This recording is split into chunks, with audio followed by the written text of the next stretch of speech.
Bagaimana membuat hidup lebih berarti? Perubahan cara pandang hidup berdampak. Suatu hal dikatakan penting jika penting dan bermanfaat. Hal yang sama berlaku untuk hidup kita. Kehidupan yang kita jalani terasa bermakna hanya jika memiliki tujuan yang berguna dan bermakna. Hidup yang tidak berarti dapat menyebabkan depresi dan keputusasaan. Meskipun tidak ada ilmu pasti untuk mengajari Anda caranya, Anda dapat membangun kehidupan yang bermakna dengan mengikuti beberapa langkah dan menjadi cerdas dalam prosesnya. Metode 1. Mengubah pandangan hidup. 1. Tentukan tujuan hidup Anda. Menjalani hidup untuk mencapai tujuan tertentu membuat Anda merasa berdaya. Selain itu, tujuan hidup membantu Anda menggunakan bakat dan waktu Anda dengan cara yang membuat hidup Anda terasa lebih bermakna. Untuk itu Anda harus melakukan banyak hal baru.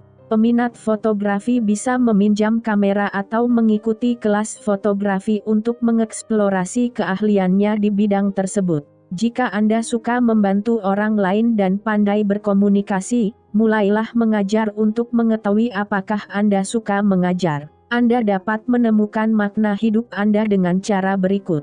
Pikirkan tentang kehidupan seperti apa yang Anda inginkan. Kehidupan seperti apa yang ingin Anda jalani di masa depan? Apakah Anda suka berkeliling dunia tetapi tidak ingin memulai sebuah keluarga? Atau apakah Anda bangga dan puas ketika memiliki keluarga besar yang bahagia?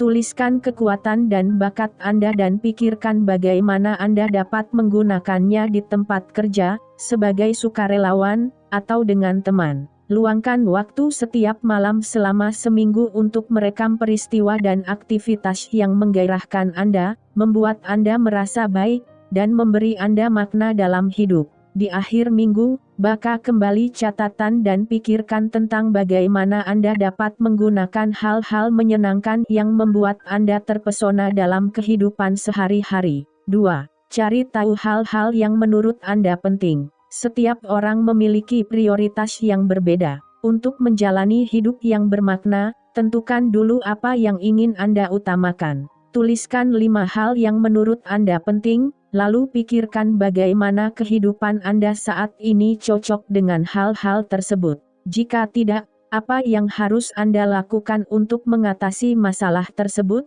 Mungkin Anda ingin mengutamakan keluarga atau kesehatan? Anda mungkin juga menghargai kreativitas, pertumbuhan, membantu orang lain, kebebasan atau rasa ingin tahu. Jika kreativitas adalah prioritas, tetapi saat ini Anda bekerja sebagai akuntan, pertimbangkan apakah Anda perlu melakukan perubahan karier atau mencari cara untuk mengintegrasikan kreativitas ke dalam kehidupan sehari-hari, misalnya, ikuti kelas melukis, menulis artikel di waktu luang, bergabung dengan tim olahraga, DLL. 3. Tuliskan mengapa Anda ingin menjalani hidup yang lebih bermakna. Mengapa Anda merasa perlu melakukan ini? Apa karena ada acara penting? Atau karena Anda merasa terjebak dalam rutinitas? Apapun alasannya, tuliskan di atas kertas atau di komputer Anda mengapa Anda ingin hidup lebih bermakna. Ini akan membantu Anda memahami mengapa ini penting bagi Anda dan membuat Anda merasa lebih nyaman.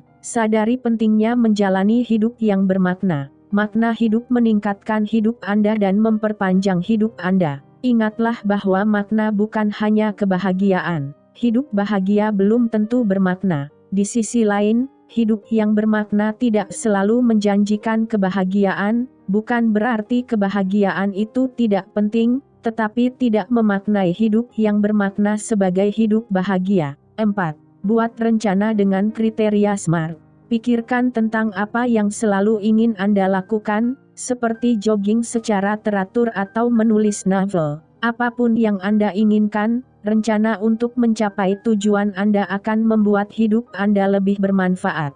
Jika Anda ingin menjadi juara maraton, jadikan itu tujuan utama Anda. Namun, Anda perlu memecah tujuan tersebut menjadi beberapa tujuan konkret yang dapat dicapai. Banyak yang menunjukkan bahwa tujuan akhir lebih mudah dicapai dengan menetapkan tujuan antara dan langkah-langkah yang diperlukan. Catat kemajuan Anda dalam jurnal. Cara ini mencegah hilangnya motivasi, Karena dengan menulis di buku harian Anda dapat memotivasi diri sendiri dan mengetahui kemajuan yang dicapai. 5. Ubah sikap Anda terhadap pekerjaan. Martin Luther King Jr. Kutipan, lakukan yang terbaik apa yang terasa terbaik. Ketika pekerjaan Anda tidak menyenangkan, fokuslah untuk melakukan yang terbaik di tempat kerja. Dengan cara ini pekerjaan Anda akan terasa lebih bermakna karena Anda bekerja dengan tujuan. Cobalah mencari cara lain yang lebih mudah untuk membantu orang lain atau diri Anda sendiri.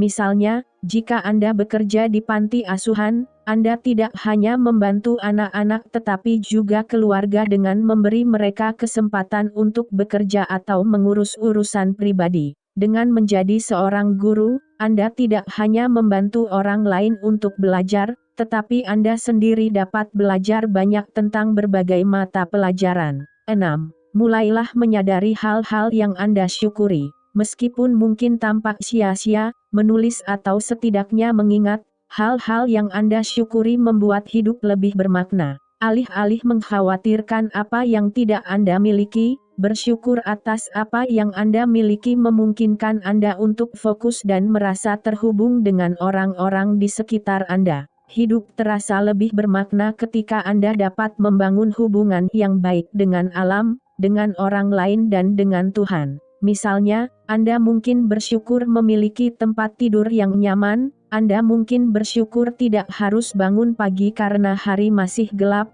atau Anda memiliki teman yang dapat dihubungi kapan saja. Mulailah menyadari semua kebaikan yang Anda alami dalam kehidupan sehari-hari, meski hanya hal-hal kecil yang pantas Anda syukuri selama beberapa detik setiap hari. Kebiasaan mengucap syukur mengingatkan kita bahwa selalu ada hal baik dalam hidup kita, bahkan saat hal buruk terjadi atau berada di luar rencana kita. Singkirkan keinginan untuk lebih sehingga Anda dapat melihat apa yang benar-benar penting dalam hidup Anda. 7. Minta bantuan. Terkadang pikiran kita begitu sibuk sehingga sulit menemukan solusi. Bila perlu, konsultasikan dengan psikolog agar Anda bisa berpikir secara objektif. Atau Anda dapat berbicara dengan teman baik atau seseorang yang penting. Mungkin mereka mengalami hal yang sama atau hanya memberikan nasihat yang bermanfaat.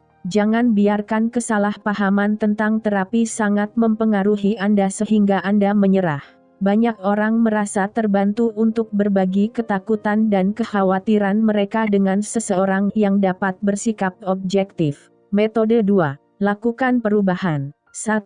Membangun hubungan yang baik. Selain anggota keluarga atau teman lama, mulailah membangun relasi dengan teman baru. Membangun persahabatan yang erat dengan orang lain bermanfaat bagi Anda karena membuat hidup Anda lebih bermakna. Selain itu, hubungan dekat membuat Anda merasa dicintai dan didukung. Perkuat hubungan dengan cara-cara berikut, jadilah pendengar yang baik. Daripada hanya menunggu giliran atau sibuk memeriksa ponsel, fokuslah untuk memperhatikan dan mendengarkan pembicara. Tunjukkan bahwa Anda mendengarkan dengan mengangguk, mengajukan pertanyaan, dan mengulangi apa yang dia katakan, misalnya, jadi itu maksud Anda. Pelajari cara sehat untuk mengekspresikan emosi. Ketahui cara mengendalikan amarah Anda sehingga Anda tidak berakhir dengan mengumpat, membentak, atau bersikap kasar kepada orang lain. Tunjukkan bahwa Anda pantas mendapatkan kepercayaan. Jika Anda berjanji untuk melakukan sesuatu, tepati janji itu. Katakan yang sebenarnya, konsisten, dan ketika Anda salah, akui saja. 2. Kerjakan masalah hubungan Anda. Terkadang hubungan dekat bisa jadi sulit karena berbagai alasan, tetapi salah satunya adalah orang-orang yang dekat dengan Anda sering menantang Anda untuk jujur atau mengungkapkan keyakinan Anda. Meskipun hubungan yang menantang, kecuali jika mereka kasar secara fisik atau emosional, kadang-kadang dapat membuat stres. Penelitian menunjukkan bahwa itu diperlukan bagi Anda untuk menemukan kehidupan yang bermakna. Pergi ke terapi dengan keluarga atau pasangan Anda untuk menyelesaikan masalah yang Anda hadapi di keluarga atau dengan pasangan Anda.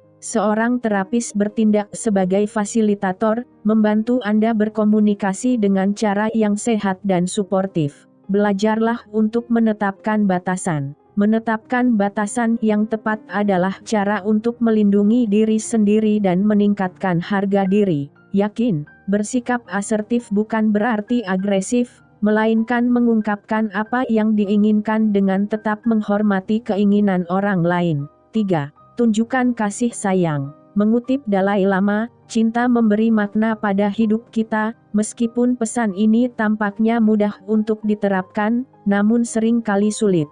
Ketika Anda melihat seseorang menderita atau mengganggu Anda, cobalah untuk mendapatkan sudut pandang mereka. Bayangkan bagaimana perasaan atau perilaku Anda jika Anda berada dalam situasi yang sama. Dengan cara ini Anda merasa termotivasi untuk bertindak. Misalnya jika Anda ingin membantu seseorang agar mereka dapat mengatasi penderitaan atau menunjukkan pengertian. Ini juga berlaku untuk cara Anda memperlakukan diri sendiri. Jika Anda terkadang melakukan kesalahan, tidak apa-apa. Terimalah diri Anda apa adanya, sebagaimana Anda akan memperlakukan seseorang yang benar-benar Anda cintai. Welas asih mengaktifkan bagian otak tertentu yang memicu kebahagiaan, sehingga membantu orang lain membuat kita merasa bahagia. Orang yang penuh kasih membuat teman yang lebih baik, orang tua yang lebih baik, dan pasangan yang lebih baik. Jadi menunjukkan cinta meningkatkan hubungan.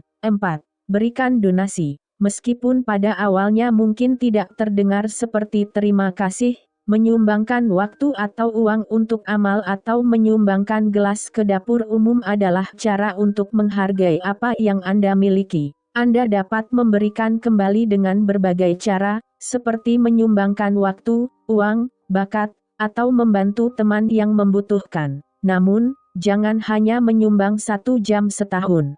Penelitian menunjukkan bahwa Anda perlu berdonasi secara teratur untuk melihat manfaatnya. Relawan dalam aktivitas yang Anda sukai. Itu bisa membuat hidup Anda lebih bermakna, terutama jika Anda secara sukarela membantu orang lain atau hewan, atau menangani masalah yang jauh lebih buruk daripada yang sudah Anda miliki. Misalnya, jika Anda suka merawat hewan, dukunglah tempat berlindung yang tersesat. Jika Anda suka mengasuh anak kecil, pertimbangkan untuk membantu mengasuh anak di panti asuhan atau komunitas. 5. Cari pekerjaan baru.